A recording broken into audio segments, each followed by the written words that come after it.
Il tant aimé du capitaine Anderson. Nous vous invitons à suivre quelques extraits de l'interview que nous avons réalisée lors de la dernière venue du capitaine en septembre 1994. Un document gravé à tout jamais dans les mémoires. Dans un petit village de l'est de la France, qu'il y avait un lien si fort qui m'attacherait à ces gens.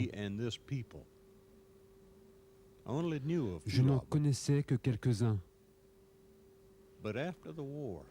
Mais après la guerre, 10 ans ou 15 ans après, si j'avais eu l'occasion de demander aux 125 hommes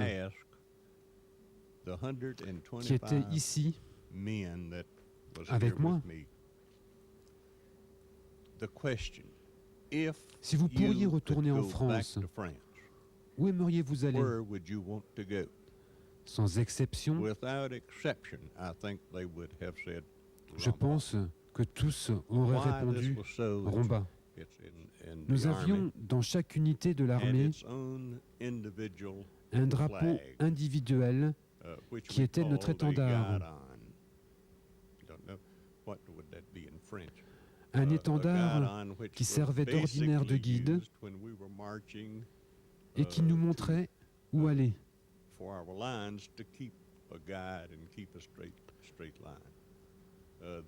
Cet étendard devint très important pour nous, car quand nous étions sur le théâtre des opérations, nous fixtions toujours cet étendard sur l'entrée du bâtiment où se trouvaient les commandants de l'unité pour qu'il soit plus facile à trouver. Quand nous étions au combat, nous ne voulions pas particulièrement que nos adversaires puissent situer l'endroit où dormait le commandant d'unité, car ça aurait été plus facile pour eux de s'attaquer à lui. Donc, dans ces moments-là, nous ne l'utilisions pas beaucoup. Cependant, à Romba, à cause de la nature particulière de notre mission ici, nous avons utilisé notre étendard pour désigner l'officier commandant de notre unité. Il représente beaucoup pour moi, pas en ce temps-là, mais après la guerre.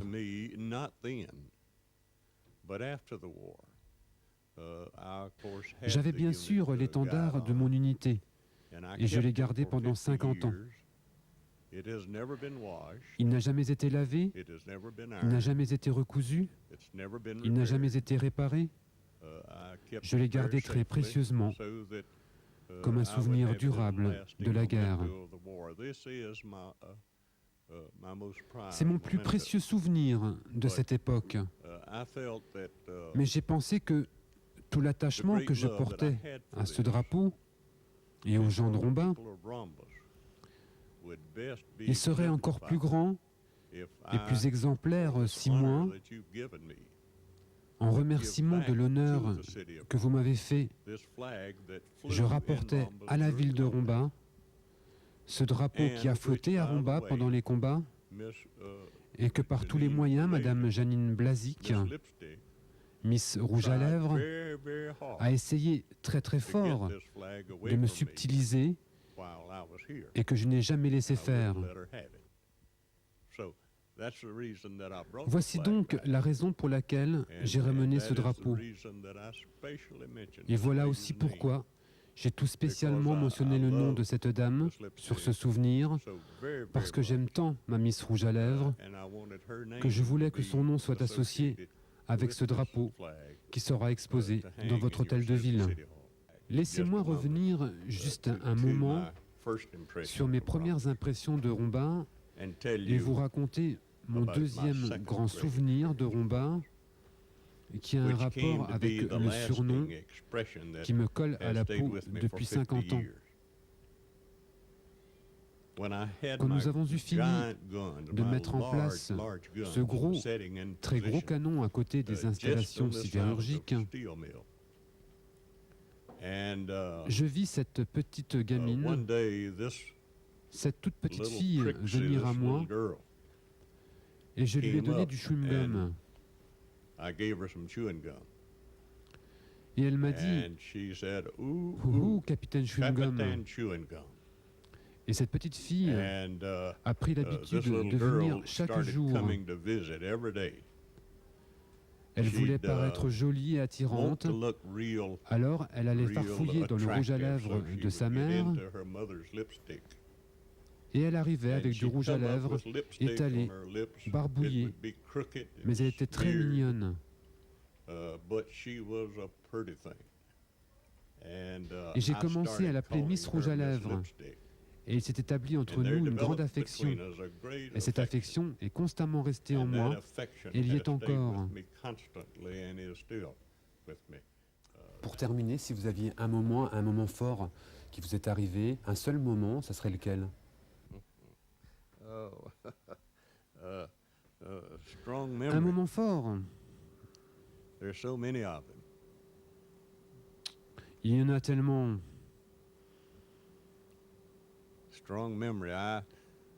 Un souvenir marquant. Près d'ici, dans la rue de Metz, mes canons étaient au sud. Plusieurs dizaines de mètres plus haut vers le nord se trouvait mon camion de ravitaillement. Et une nuit, j'étais venu voir mon camion de ravitaillement. Et nous étions assis en rond et nous parlions, comme le font les soldats. Et il était temps de rentrer. Il était 10 ou 11 heures du soir. Et ils m'ont dit, « Capitaine, nous vous raccompagnons chez vous. » Et je leur ai dit, « Mais qui croyez-vous que je sois, un gosse? Je me ramène tout seul à la maison. » Et ils m'ont dit, « Non, non, quelqu'un va venir avec vous pour vous protéger. » Alors j'ai dit, « Je peux me protéger tout seul. » Donc j'ai quitté le camion de ravitaillement et j'ai commencé à marcher vers le sud, dans la rue de Metz. Et j'ai commencé à penser à ce que mes gars venaient de me dire, et j'ai compris qu'il y avait un grand danger. Nos adversaires faisaient des incursions ici de temps en temps pour voir ce qui s'y passait, et j'ai pensé que l'un de ces soldats avait pu venir et être caché derrière l'un de ces bâtiments, et peut-être qu'il me regardait monter la rue et se disait que le moment était propice pour me trancher la gorge. Et sans que je le sache, ce même jour, nos forces avaient capturé un canon allemand de 80.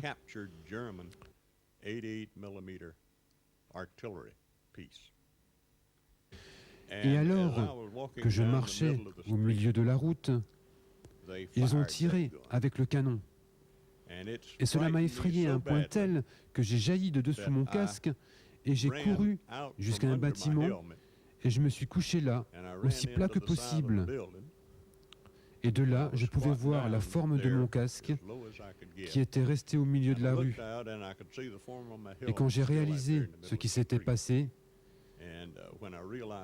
c'est vraiment la première fois que je raconte publiquement cette histoire.